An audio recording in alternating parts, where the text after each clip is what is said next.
આવે છે પદાર્થ આવે તમારી પાસે શું અવલોકન કરશો તો કે પહેલા રંગ કયો છે? જો ધારો કે રંગ સફેદ છે તો સફેદમાં કેટલા છે આપણી પાસે પદાર્થ? 7 પદાર્થ છે.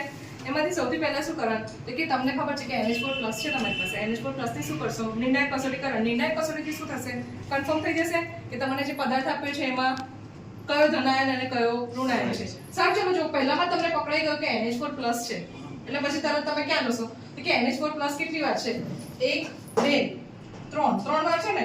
3 માં ઋણાયન કયા છે? NO3-. જો NO3- તમે નિર્ણાયક કસોટી કરો છો નથી પકડાતો તો ફરી પાછો NH4 ક્યાં આપ્યો છે તો કે CO3-2 માં. CO3-2 છે ત્યાં નિર્ણાયક કસોટી કરો છો, ફરી નથી પકડાતો તો ક્યાં જશો? Br- માં. એટલે કાં તો તમારી પાસે NO3 હશે, કાં CO3, કાં તો ક્યાં કરો આ Br-. આ ત્રણમાંથી એક તો હશે જ ને.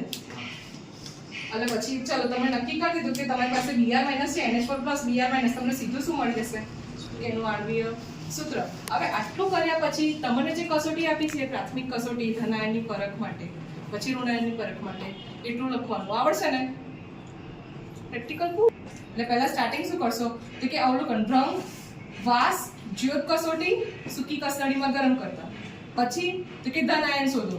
ધનાયનની પરખ થઈ જાય પછી ઋણાયન. ઋણાયનની પરખ થઈ જાય પછી ધનાયનની નિર્ણાયક કસોટી, ઋણાયનની નિર્ણાયક કસોટી.